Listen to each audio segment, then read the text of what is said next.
নেৰানেপেৰা বৰষুণৰ ফলত ৰাজ্যৰ চৌদিশে এতিয়া সৃষ্টি হৈছে বানপানীৰ। বানপানী তথা কৃত্ৰিম বানপানীৰ কবলত পৰিছে বহু ঠাই।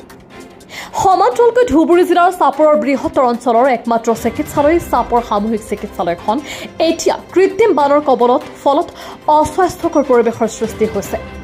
সমান্তৰালকৈ ধুবুৰী জিলাৰ চাপৰৰ বৃহত্তৰ অঞ্চলৰ একমাত্ৰ চিকিৎসালয় চাপৰ সামূহিক চিকিৎসালয়খন এতিয়া কৃত্ৰিম বানৰ কবলত ফলত অস্বাস্থ্যকৰ পৰিৱেশৰ সৃষ্টি হৈছে। বহু বছৰ ধৰি বৰষুণৰ ফলত কৃত্ৰিম বানপানীৰ সৃষ্টি হৈ আহিছে চিকিৎসালয়খনত।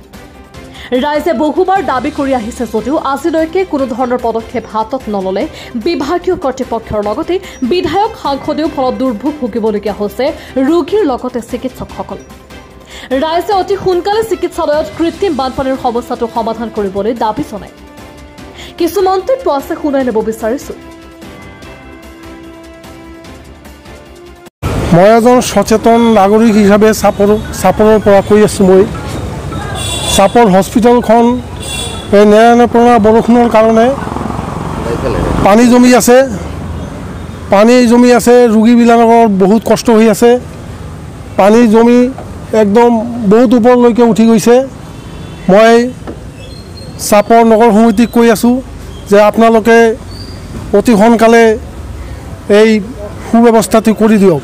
আৰু লগতে আমাৰ চাপৰৰ টাউনৰ সকলো দিশে পানী বৈ আছে। নলা নৰ্দমাবিলাক চাফা কৰা নাই। আজি কিমান দিনৰ পৰা নলা নৰ্দমা বনাইছে, এতিয়ালৈকে নগৰ সমিতি কোনো ইয়াৰ ওপৰত কোনো বিধি ব্যৱস্থা কৰা নাই।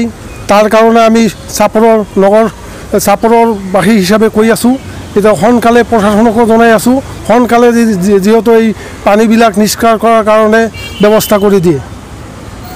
এই পৰিস্থিতি আপুনি চাই আছে, তে আপোনালোকৰ জৰিয়তে আমি ঊৰ্ধ্বতম কৰ্তৃপক্ষক জনাওঁ তথা আমাৰ চাপৰ মিউনিচিপালিটি হওক বা আমাৰ হস্পিটেলৰ অথৰিটি যি আছে তেখেতৰ আপোনালোকৰ জৰিয়তে আমি বিনম্ৰ অনুৰোধ কৰিছোঁ। চাওক, এই যে এতিয়া এম্বুলেঞ্চ গ'ল, কিমান এৰাটো পোৱাত বহুত অসুবিধা হ'ব লগা হৈছে। যাতে মই এটাই অনুৰোধ, আপোনালোকে ঊৰ্ধ্বতম কৰ্তৃপক্ষক জনাই এইটো বিহিত ব্যৱস্থা কৰিলে ভাল হয়। পানী ইয়াত মানে পানী ওলাব পৰা নাই। পানী যদি বেছি হয় তেতিয়া ওলোটা ইয়াতে আহি আছে। পানী ওলাব দূৰৰ কথা, যেতিয়া বেছি হয় তেতিয়া মানে পানীটো আৰু ভিতৰত সোমাই আহে। মানে ড্ৰেইনৰ ক্লিয়াৰেঞ্চ নাই। ড্ৰেইনবোৰ চাফা কৰিলে পানী ওলাব পাৰিব। ড্ৰেইন বন্ধ হৈছে, ব্লক হৈ আছে। তে সেইটোৱে আমি কৰোঁ যে ঊৰ্ধ্বতম কৰ্তৃপক্ষক জনাই এই বিশেষকৈ ইয়াত বহুত ধৰণৰ মানুহ, এই চাপৰ অঞ্চলটো ইমান ডাঙৰ অঞ্চল, বহুত অঞ্চল ইয়াত মানুহ আহিব লগা হয়। যিহেতু ৰাস্তাৰ কাষতে ইমান সৰু ডাঙৰ যিমান এক্সিডেণ্ট যিমান হয়, আহি এই যিটো আমাৰ নৰক যাতনা ভুগিব লগা হয়, এইটো খুব দুখৰ বিষয় যে চাপৰ অঞ্চলত এনেকুৱা ঠাই ৰাজহুৱা ইয়াত কোনো অহা যোৱা ঠিক মতে। নিউজ ডেস্ক ৰিপোৰ্ট, নিয়মীয়া খবৰ। যদি